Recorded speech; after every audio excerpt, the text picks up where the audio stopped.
So here we are, final few days with the old family car. Yeah, exciting times. We're going all electric. Mr. Metric gone electric. Yeah, so the decision to go electric crept up on us really. The car that we're sitting in, it's a Dodge Caliber, in case you're wondering, 2 litre SXT petrol engine, does, I would say, over the life of the car, has done around about 32 miles to the gallon. On a longer run we'd probably get 38. Around town probably under 26-ish. So it's not that eco-friendly when you consider that modern petrol diesel cars can do 60, 70 plus. A friend of mine's got a Honda Civic and that does 70 plus on a long journey. So in some respects it's been a fairly expensive family car to run, but 30 plus miles to the gallon, not too bad. Obviously need space in the back for 2 kids and all of the paraphernalia from when they were growing up, because we've had this since they were pretty much babies. In fact, my son hasn't known any other car but this car. It's a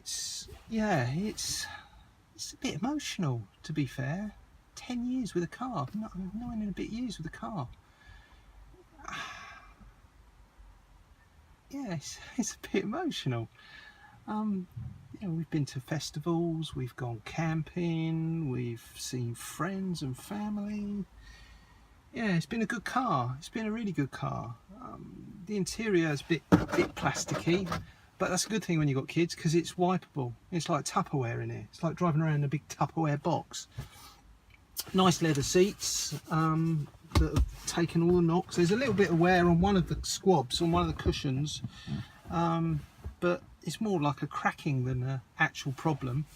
But the rest of the interior scrubs up really well. A few sticky fingerprints, but I've been really pleased with this car. It was a good decision. A bit left field, but yeah, we loved it.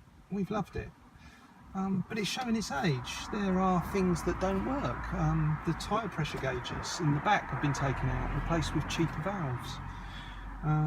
The cruise control, that died within a couple of years and it's just too expensive to replace. You don't need cruise control when you're doing local journeys, so not worth it.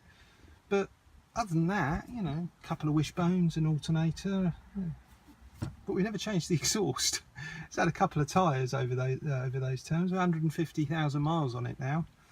But yeah, I mean, all in all, a good car. The car that we've chosen to get, drumroll, it's a Nissan Leaf. It's the 30 kilowatt Techno version, so sort of top of range. We've gone for the 6.6 kilowatt rapid charger. Who wants to sit around waiting for charges? That is a factor. You can get an 8% charge within 20 to 30 minutes. Most of our motorway stops have been that, 20 to 30 minutes. You know, by the time you've got 2 kids out the car, in the loo, got them sorted, bought them a drink, got back in the car, you know, that's 20 minutes of anybody's life wasted. So you might as well get the charging done and, you know, extend your range. Why did we choose to go electric?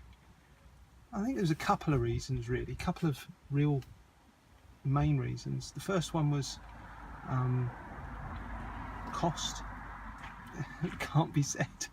The cost of running a car is quite expensive. The fuel's not getting any cheaper. Car tax doesn't seem to go down year on year. So replacing a car, and your choices are with a 10-year-old car to either get a 5-year-old or sort of car or a new car. And if you buy a 5-year-old car, it's usually with a family that has used and abused it for 5 years, so you're getting something that's quite worn when you get it. And it's not uncommon for a 5-year-old car to have done 50,000 or more miles. You know, 10,000 plus miles a year is an average. But with family cars, they tend to get a lot of abuse. So even if they've got a lower mileage, the car seems to have suffered from dinks and dents and wear and tear. and scrapes and scratches, not unlike or dissimilar to our car. But you know, if you're paying top dollar for a car that's done 80,000 miles, then why not just go for a newer car? And then when you start throwing in things that are the advantage of electric, with the cheaper running costs and the total cost of ownership being lower, and the government throwing in some money, and then the manufacturer throwing in some money, and suddenly, you know, you're doing a lease deal and the cost of the lease is less than the cost of, or roughly the cost of what it takes to run your normal petrol car.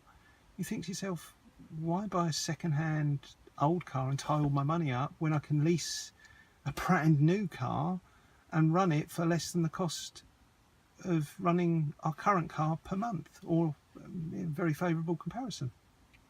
So the economic argument is a key driver of the decision. Range anxiety is what we asked about, and lots of talk about that. Eventually that will go away, that won't even be an issue. 2 years tops, you know, cars will be doing 200-300 miles on a charge. People won't even think about it. I don't have range anxiety. Planning anxiety, planning to have enough time to do charges if we're going on a longer journey, is perhaps a closer to heart problem.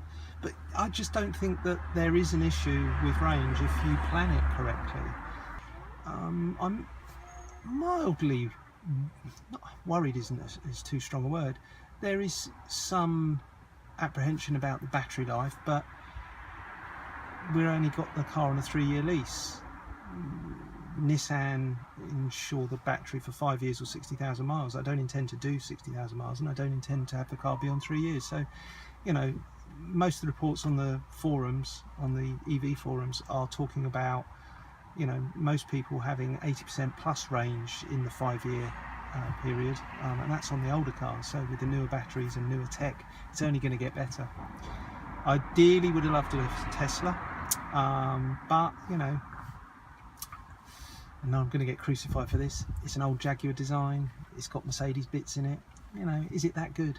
Yeah, of course it's that good. What am I talking about? I'd have loved a Tesla. But I just don't know how, I just couldn't push the boat out that far. The boat was pushed out, it wasn't pushed out all the way to France and back again, and back out halfway. So yeah, this time round, no Tesla. But, and this is the great thing about a lease, if Nissan come out with a better Leaf, you can hand it back and get the better one. Happy days. You don't have to wait until the end of the 3 years. Plus, in that time span, Tesla are bringing out the Series 3, Model 3. So who knows? The other car on the drive at that point might become very, very, very interesting to see what the leasing models are on that, because 2 electric cars, oh yes, 2 electric cars would be the dream. So yeah, so really excited, really I do feel a bit like a kid waiting for Christmas.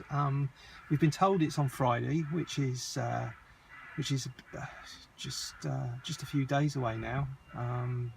3 days and we get the electric car. So yeah, stupidly excited and can't wait. So we will do a little review of the car once we've got it, and the pickup and the first drive impressions. I just can't wait. I really am stupidly excited.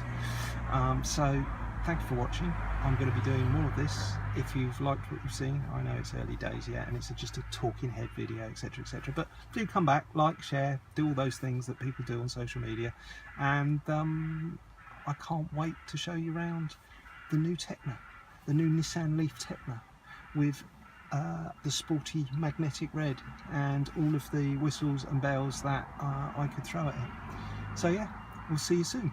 Cheers. Thanks for watching. Bye bye.